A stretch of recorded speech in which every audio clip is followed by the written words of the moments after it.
ಅಟಲ್ ಬಿಹಾರಿ ವಾಜಪೇಯಿ ದೇಶ ಕಂಡ ಮಹಾನ್ ವ್ಯಕ್ತಿ, ಅಜಾತಶತ್ರು ಎಂದೇ ಕರೆಯಲ್ಪಡುವ ವ್ಯಕ್ತಿತ್ವ ಅವರದ್ದು. ಇಂದು ಅವರ ಜನ್ಮದಿನವನ್ನು ದೇಶಾದ್ಯಂತ ಅದ್ದೂರಿಯಾಗಿ ಆಚರಿಸಲಾಗುತ್ತಿದೆ. ಅಲ್ಲದೆ ಅವರ ಜನ್ಮದಿನವನ್ನು ಉತ್ತಮ ಆಡಳಿತ ದಿನವನ್ನಾಗಿ ಆಚರಿಸಲಾಗುತ್ತಿದೆ. ಅಟಲ್ ಬಿಹಾರಿ ವಾಜಪೇಯಿ ಅವರ 100ನೇ ಜನ್ಮದಿನ ಪ್ರಯುಕ್ತ ಒಂದು ವಿಶೇಷ ವರದಿ. ಅಜಾತಶತ್ರು ಎಂದೇ ಖ್ಯಾತರಾಗಿರುವ ಅಟಲ್ ಬಿಹಾರಿ ವಾಜಪೇಯಿ ಅವರು 1924ರ ಡಿಸೆಂಬರ್ 25ರಂದು ಮಧ್ಯಪ್ರದೇಶದ ಗ್ವಾಲಿಯರ್ನಲ್ಲಿ ಜನಿಸಿದರು. ದೇಶದ 11ನೇ ಪ್ರಧಾನಿಯಾಗಿ ತಮ್ಮ ಅಸಾಧಾರಣ ನಾಯಕತ್ವ, ವಾಕ್ಚಾತುರ್ಯ ಮತ್ತು ಪ್ರಜಾಸತ್ತಾತ್ಮಕ ಆದರ್ಶಗಳಿಗೆ ಬದ್ಧತೆಯಿಂದ ಭಾರತೀಯ ರಾಜಕೀಯದಲ್ಲಿ ಅತ್ಯುತ್ತಮ ಸ್ಥಾನ ಪಡೆದುಕೊಂಡಿದ್ದರು. कदम मिलाकर चलना होगा, बाधाएं आती हैं आए, घृणय प्रलय की घोर घटाए, पांवों के नीचे अंगारे, सर पर बरसे यदि ज्वालाएं, निज हाथों से हंसते हंसते आग लगाकर चलना होगा, कदम मिलाकर चलना होगा. ವಾಜಪೇಯಿ ಅವರನ್ನು ಸಮ್ಮಿಶ್ರ ರಾಜಕೀಯದ ವಾಸ್ತುಶಿಲ್ಪಿ ಎಂದು ಸಹ ಕರೆಯಲಾಗುತ್ತದೆ.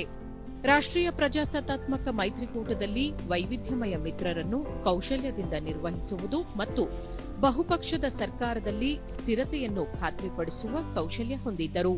ರಾಜಕೀಯವಾಗಿ ಸೂಕ್ಷ್ಮ ಸಮಯದಲ್ಲೂ ತಮ್ಮ ನೈತಿಕ ನಿಲುವನ್ನು ಪ್ರದರ್ಶಿಸಿ ಮೆಚ್ಚುಗೆಗೆ ಪಾತ್ರರಾಗಿದ್ದರು. ವಾಜಪೇಯಿ ಅವರು ಕೇವಲ ಪ್ರಧಾನಿ ಮಾತ್ರವಲ್ಲದೆ ಕವಿ ಮತ್ತು ವಾಗ್ಮಿಯೂ ಸಹ ಆಗಿದ್ದರು. ಅವರ ಭಾಷಣಗಳು ಬುದ್ಧಿವಂತಿಕೆಯಿಂದ ಕೂಡಿದ್ದವು. ಲೋಕಸಭೆಯಲ್ಲಿ ವಾಜಪೇಯಿ ಅವರು ಕವಿವಾಣಿ ಹೇಳುವ ಮೂಲಕ ಎಲ್ಲರನ್ನೂ ಆಕರ್ಷಿಸುತ್ತಿದ್ದರು. ಅಲ್ಲದೆ ಅವರ ವಾಕ್ಚಾತುರ್ಯವನ್ನು ಕಂಡು ಮಾಜಿ ಪ್ರಧಾನಿ ಜವಾಹರ್ಲಾಲ್ ನೆಹರು ಮತ್ತು ಇಂದಿರಾ ಗಾಂಧಿ ಸಹ ಮೆಚ್ಚುಗೆ ವ್ಯಕ್ತಪಡಿಸಿದ್ದರು. ಅವರ ಸಾಹಿತ್ಯ ಕೃತಿಗಳು ತಾತ್ವಿಕ ಆಳ ಮತ್ತು ಭಾರತದ ಭವಿಷ್ಯದ ಬಗ್ಗೆ ಅವರ ಅಚಲವಾದ ಆಶಾವಾದವನ್ನು ಪ್ರತಿಬಿಂಬಿಸುತ್ತವೆ.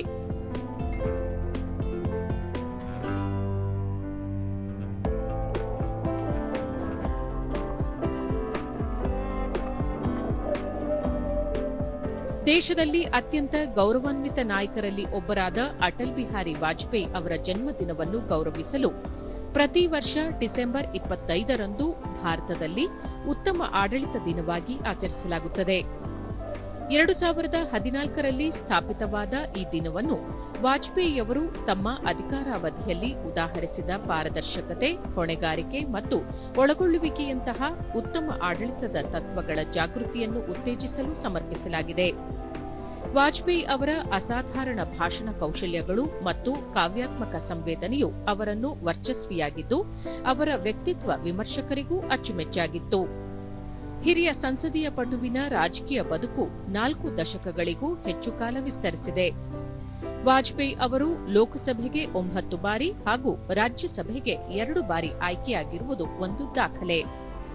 ಸತತ 3 ಲೋಕಸಭೆಗಳ ಅವಧಿಯಲ್ಲಿ ಪ್ರಧಾನಿಯಾಗಿ ಪ್ರಮಾಣ ವಚನ ಸ್ವೀಕರಿಸಿದ ವಿಶಿಷ್ಟ ಹಿರಿಮೆಯನ್ನು ವಾಜಪೇಯಿ ಹೊಂದಿದ್ದಾರೆ. उजियारे में, अंधकार में, कलकछार में, बीच धार में, घोर घड़ा में, पूत प्यार में, क्षणिक जीत में, दीर्घहार में, जीवन के शत शत आकर्षक अरमानों को दलना होगा, कदम मिलाकर चलना होगा. 1996ರಲ್ಲಿ ಅವರು ಭಾರತದ ಮೊದಲ ಬಿಜೆಪಿ ಪ್ರಧಾನಮಂತ್ರಿಯಾಗಿ ಸೇವೆ ಸಲ್ಲಿಸಿದ್ದರು. ದೇಶಾದ್ಯಂತ ಸುವರ್ಣ ಚತುಷ್ಪಥ ರಸ್ತೆಯ ಹರಿಕಾರರಾಗಿದ್ದಾರೆ. ಸಾಕ್ಷರತೆಯ ಅಂತರವನ್ನು ಕಡಿಮೆ ಮಾಡಲು ಮತ್ತು ಯುವಕರನ್ನು ಸಬಲೀಕರಣಗೊಳಿಸುವ ಗುರಿಯನ್ನು ಹೊಂದಿದ್ದರು. ಭಾರತವನ್ನು ವಿಶ್ವದ ಅತ್ಯಂತ ಬಲಿಷ್ಠ ಮತ್ತು ಸಮೃದ್ಧಿ ದೇಶವನ್ನಾಗಿಸಲು ಕಂಕಣಬದ್ಧರಾಗಿದ್ದರು.